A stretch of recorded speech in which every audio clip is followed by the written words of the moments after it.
الآن ينضم إلينا من بنغازي ضابط الاستخبارات الليبي المنشق العميد ركن محمد الهمالي القحصي. سيد قحصي، نريد منك معرفة أسباب التي دفعتك للانشقاق. بسم الله الرحمن الرحيم. أنا العميد محمد الهمالي علي حسن القحصي القذافي، انشقيت عن النظام بتاريخ 16/5/2011 لأني غير راضي على ما يجري في ليبيا بين النظام السابق وبين الشعب. أنا مع إراقة الدماء، وأنا مع شعب، وأنا مع الحرية، وأنا مع اللحم الواحد، وأنا مع القبيل الواحد، وأنا مع ليبيا لا تقبل القسم إلا على واحد.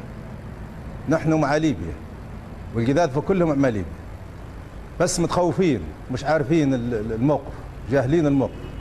لكنني نخاطبهم من هنا من بنغازي ونقول لهم أن التقيت برئيس المجلس المستشار مصطفى عبد الجليل، التقيت به وتكلمتني وياه، راجل طيب ويحبهم كثير.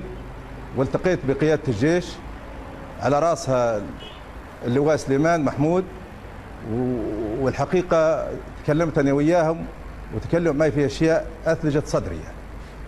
وارتحت واستقبلوني من مساعد، وكان أحسن استقبال واهتموا بي وتكلمتني وياه. وأنا الآن أخاطبكم من بنغازي، النظام السابق انتهى، باب العزيزية الآن في أيدي الثوار، طرابلس في أيدي الثوار. بالنسبة لي الهضبة وبوسليم والكيزة اللي فيها ورفلة واللي فيها ترهونة يجب يتوقفوا عن القتال ويلقوا السلاح وجانب. نحن مع الثورة، أنتم تعرفوني كويس، طرابلس كل المناطق طرابلس تعرفني كويس، ويجوني ويزوروا فيه وحبايبي وناسي. طرابلس يجب أن هي لا يتم دمارها، لا يتم دمار المباني الخاصة والعامة وشوارعنا ومدننا وأسرنا وعائلاتنا. يجب أن نحافظ على المارة، يجب أن نكون بوابات ومجموعات تؤمن الشوارع وتأمن الميادين وتأمن الأسر وتأمن العائلات في طرابلس. يعرفوني متاعين اللي في طرابلس كلهم، أنا مقضي أكثر من 89 وأنا في طرابلس. جيت من بنغازي وجيت في 89 بنغازي وقعدت في طرابلس، وطرابلس يعرفوني كلهم. كاني ماني صادق يعرفوني، كاني صادق يعرفوني. انا ما بنقول لهمش وما نوريهمش.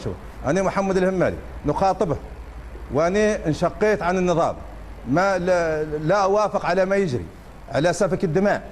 انا نحن ما مع الشيء الدموي اللي حاصل، ومع الموت ومع الدمار.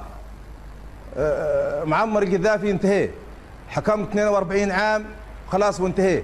والان الشعب الليبي انت حنعمل جموع، ما نعمل اشخاص، شخص انتهى خلاص. هذا تغيير طيب عام، كل الناس استنشقت الحريه. عميد ركن، هل يعني انت وجهت الان نصيحتك الى زملائك وقلت بان المدينه بحاجه الى من يضبطها، من يديرها ويهتم بشؤونها اليوميه، ولكن فيما يتعلق بالقذافي، القذافي خرج بالأمس وقال بأنه سوف يبقى يقاوم. هل تعتقد أنه سيشكل ميليشيا من هنا وهناك ويشكل خطر حقيقي على الثوار في داخل طرابلس وفي المدن الأخرى؟ نحن بعثنا للقذافي في بداية الأزمة أنه تكون عنده مرونة، وأنه يسمع الآخرين ويسمع رأي الآخرين، لكن للأسف لا حياة لمن تنادي. وأنا الآن نخاطب عشائرنا وقبائلنا، نخاطب قبيلة القذافة بالأخص، القحوص والخطرة والوملة وولاد عمر، وقبيلة النوايل في العسة اللي يضربوا الآن في زوارة. زوارة هذه بلادهم وهلهم. ونخاطب قبيلة أولاد سليمان، أولاد موسى في الزاوية والعجلات.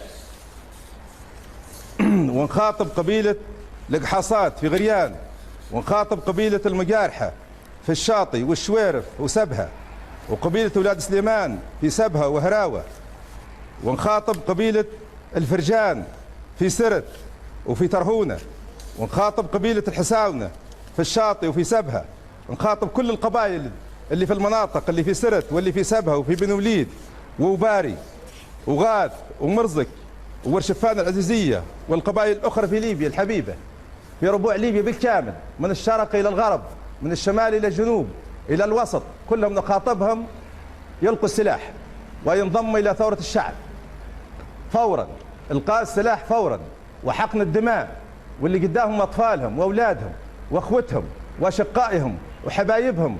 يعني احنا مش مع الدم، نحن مع الحرية، وفعلا انشقينا عن النظام والنظام انتهى، والآن يجب أنهم هم يوقفوا مع بعضهم البعض ويأمنوا بلادهم ويمنعوا المدمرين أو فيما الناس المخربين.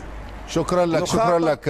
عميد ركن محمد الهمالي القحصي ضابط الاستخبارات الليبية المنشق، شكرا جزيلا لك، ولضيق الوقت نلتقي ربما معك مرة أخرى. شكرا لك.